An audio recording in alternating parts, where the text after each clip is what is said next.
Welcome all of you who are tuning in today. So first, we just want to give the DIVA magazine a shout out to provide us an opportunity and channel. We are able to discuss the important issue today.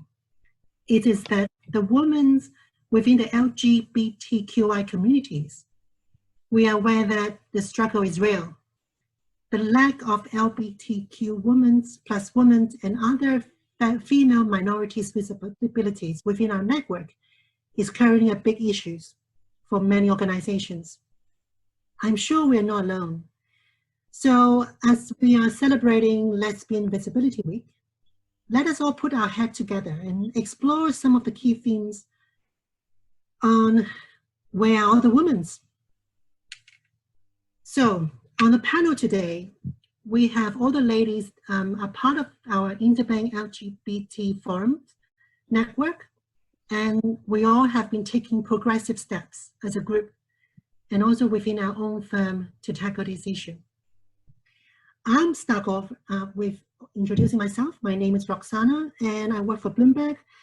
I have been involved in the LGBTQ plus equality and doing advocacy work for more than, for about 10 years now. And recently I've been appointed, and this is the reason why I'm chairing today this panel as an Interbank co-chair. We are very proud that this year we have both females at the co-chair for the very first time of our Interbank LGBT Forum. So, without further ado, I'm gonna pass the screen to the next panelists so that they can introduce themselves. Start with Laura. Hi, my name is Laura Laing. I lead strategic initiatives for global operations within TD. I'm also the LGBTQI ambassador for our London office. Okay, I think I'm up next. My name is Keavy Marchant. I work at the Royal Bank of Canada, where I'm part of the Pride Committee. Hi, my name is Marian Bentata, and I'm the co-chair of the UK Pride Network at State Street, and I'm also the co-chair of the inclusion subcommittee within the Interbank LGBT Forum. And I'm Beth. I work at PwC as a management consultant. I also lead an initiative within our LGBT network to increase the engagement and visibility of women. I lead our comms and also obviously sit on the Interbank committee.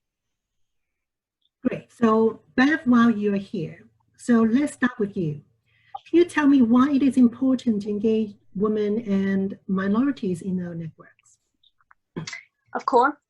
So I'm sure, as everyone can agree, we need our networks in order for them to be successful. We need them to reflect our community and be representative of that. And that means giving visibility and giving a voice to everyone, regardless of their kind of additional minorities, as well as being part of our community. We know both from research and just from looking around us that women aren't as likely to be engaged in these networks as men. And obviously we'll touch on that a little bit more later, but this does impact the younger generation who might be looking at these spaces and not seeing people like them, which I guess just grows and increases the gap and isn't going to fix the problem. Being part of a network and a community like ours is so beneficial for people. I know from my own experience, it's helped me kind of have a sense of belonging and even a sense of purpose. It's brought out passion in me to do something to help our community. And I think it's actually helped to retain me as an employee of PwC as well, which of course is beneficial, I hope, for our organisations. So, you know, and also it helps our employees to feel safe and be themselves, which if you look at the hierarchy of needs is so important and vital for us to thrive. I completely echo that, Beth. I think these networks are so important for people dealing with their own unique experience, which in something that has historically been a heteronormative industry. The support that we have from these communities where we can get advice and guidance like you said, it really builds that sense of belonging, and together we're stronger for advocating for positive developments within our workplace culture. Thank you, Beth, and thank you, Laura. So, Keavy, let's talk about some of the challenges that network face to engage women. What do you think? Yeah, thanks, Roxana. I think there are a number of challenges. So Beth and Laura laid out some of the positives from joining a network like Interbank LGBTQ or a specific LGBTQI network, but still we're finding that there are challenges with women's participation in those networks. I read recently around something called a double glass ceiling for LGBT women, meaning that a woman is unlikely to put her hand up. Obviously, you can't hide that you're a woman, so you say I'm a woman, but then to put your hand up twice and say I'm an LGBT woman is often a challenge, and they may not want to do that twice within an organisation, depending on how supportive the organisation is. So there's the basic challenge there. There's also, excuse me, a challenge around women's networks being a little bit more inclusive for LGBT women. So women's networks are very broad. They've got senior women, junior women that join those networks, but often I've found within several organisations I've worked at is that there's no real targeted initiative for LGBT women within those women's networks. And similarly within organisations as well, so I'll speak very broadly and generally, many organisations don't have specific initiatives aimed towards the engagement of LGBT women. I think finally, in general, I think maybe women don't appreciate the power of networking. So it's not a new initiative, it's not a new idea. And it's been very useful for men for many, many years, and they do it very, very well. I think maybe women aren't seeing the advantages to networking, to being able to get access to senior women, that mentoring, that support network that Beth and Laura mentioned. So the more that we have women, especially LGBT women, women's engagement in these networks, the more advantageous it is for everyone. Because diversity breeds creativity, and it's vitally important that we get that participation. So very general sort of themes there, Roxana, but hopefully they hit most of the challenges that we find. Yeah, perfect, Keavy. Yes, so PwC PwC Australia did a piece of research in 2018, and that found that the respondents felt that LGBT networking was aimed at men and dominated by gay men, and it was largely focused on social activities, and as you know, as a result of that, it didn't necessarily appeal to all of the women that were surveyed, and you know, obviously impacts their willingness to join. It's very interesting, and I think that we maybe come back to you on that research a bit more later on. So you mentioned that you know, that we were not very good at business wasn't very good at providing a initiative specifically for the LGBTQ plus women. I just want to see, like, you know, so far we all here doing a bit. So as Interbank Forum and also our own organizations, so what have we been doing and what works that you think that to address this lack of engagement of women within the communities? Let me wrote out how I see it is there's 4 very key themes in this topic. That one is, how can we influence the microculture of the organization through our LGBTQI networks? Meaning is that, you know, basically making sure that all of the women are being engaged. Second is how we can support the same-sex attracted, or we call it homosexuals, women or bisexual women, to be able to overcome their own barrier so that they can associate with dual effect of gender and sexualities and perceived stereotypes. Third, it would be like what can we do, or what have we done enough to provide and encourage a visible role model within our organizations. And final but not least is to create a sense of belonging, as you said, Beth, through our own network and also Interbank Forum. So you haven't spoken yet, but I'm coming to you now, Marion. Would you like to share what you have been doing, with the Interbank as your co-chair in the Inclusion Summit? Yeah, thank you very much, Roxana. So when I arrived in London 10 years ago, I attended an Interbank event, which was back then one of the monthly drinks. And I did that several times, and every single time I was the only woman in the room. And when I was talking to other women outside of the Interbank network, outside of the Interbank framework, we had the same issues. They all had attended an Interbank event or an Interbank monthly drink, and they had realized that they were the only woman in the room. And so they never came back.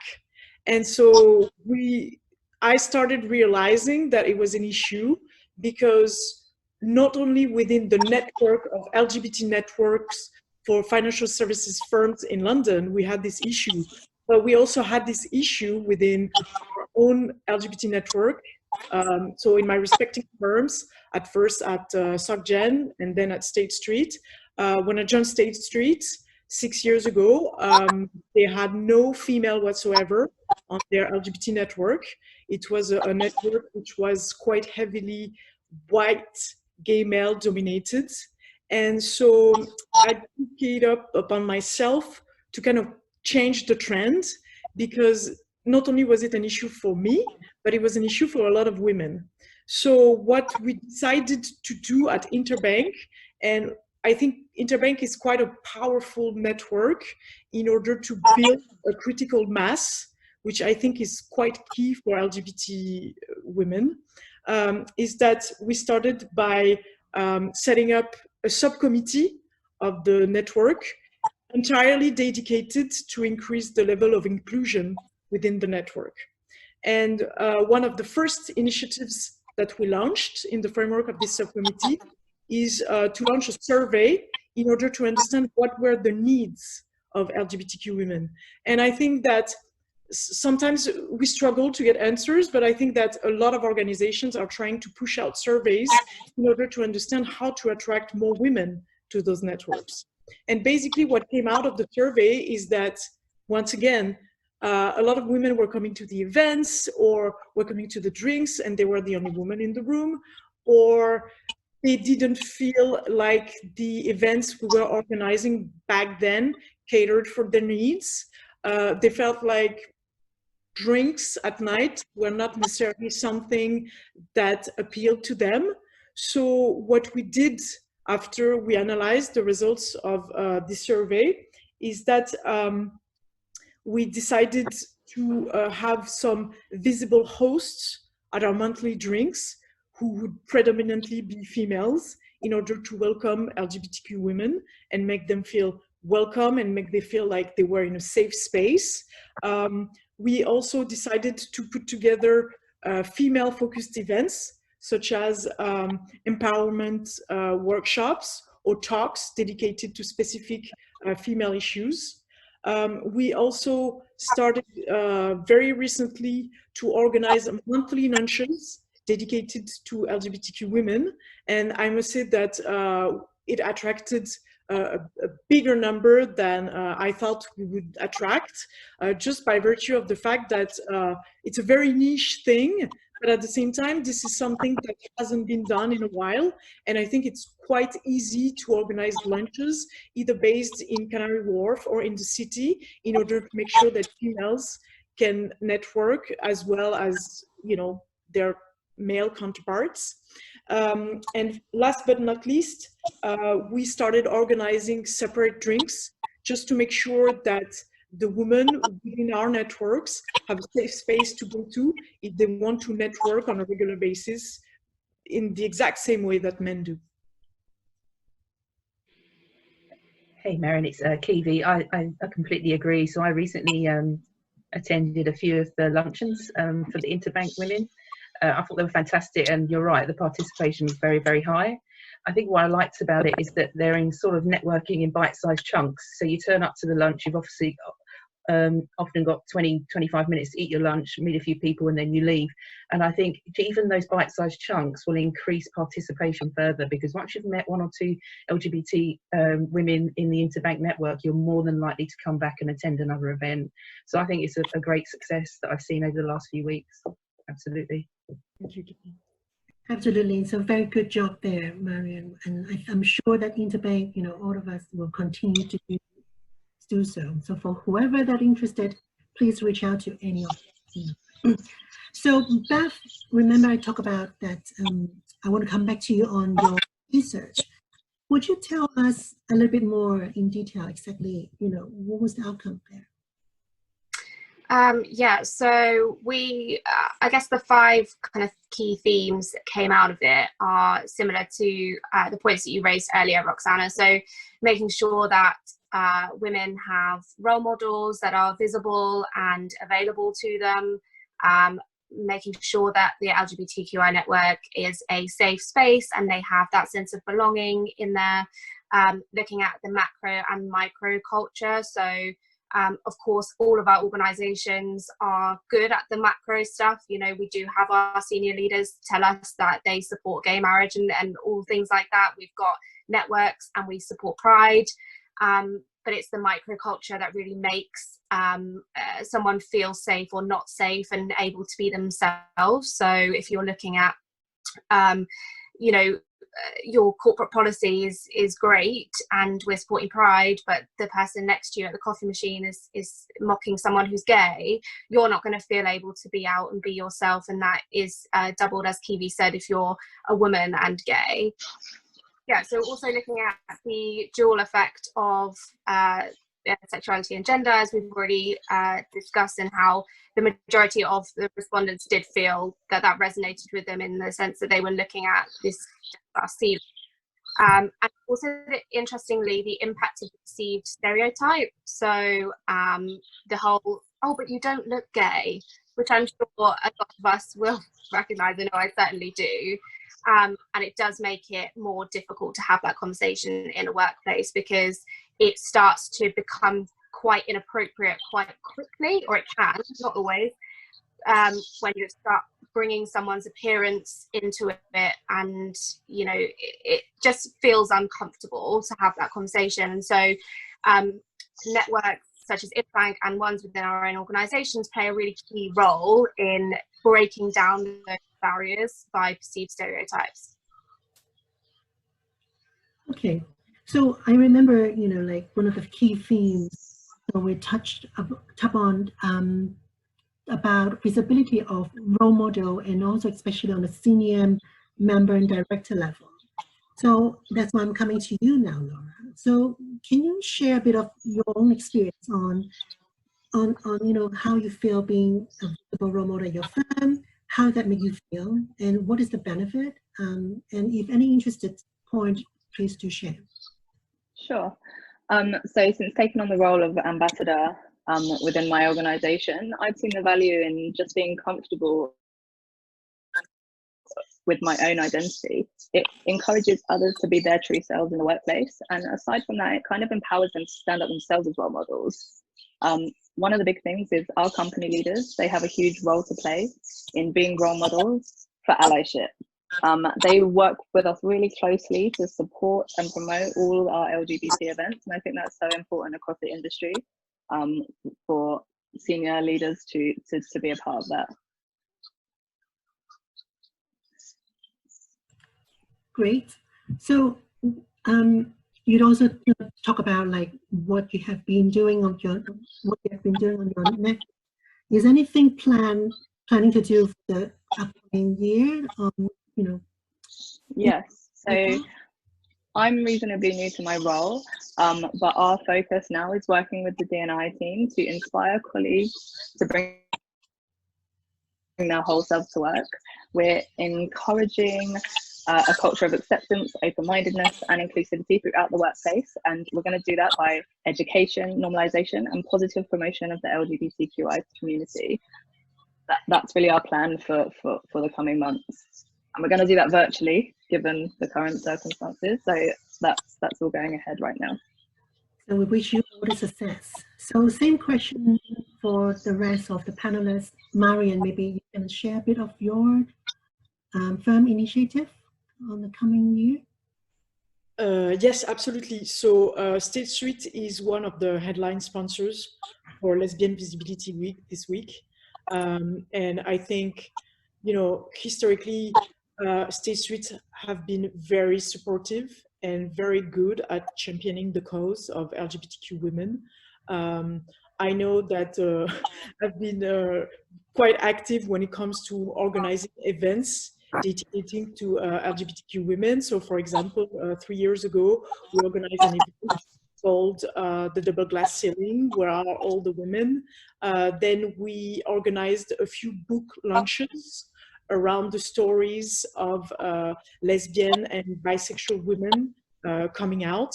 And I think that State Street is actually a great supporter of the LGBTQ women cause, because they realize that I wouldn't say that it's necessarily much easier for gay males to be out at work, but I think that overall, as we were alluding to earlier, I think sometimes women are more shy and more reluctant and less comfortable to come out at work when you already have a certain bias linked to the fact that you're female. You don't necessarily want to put your hands up for the fact that you're LGBTQ as well. And so I think that State Street recognizes this and is a great supporter of LGBTQ women.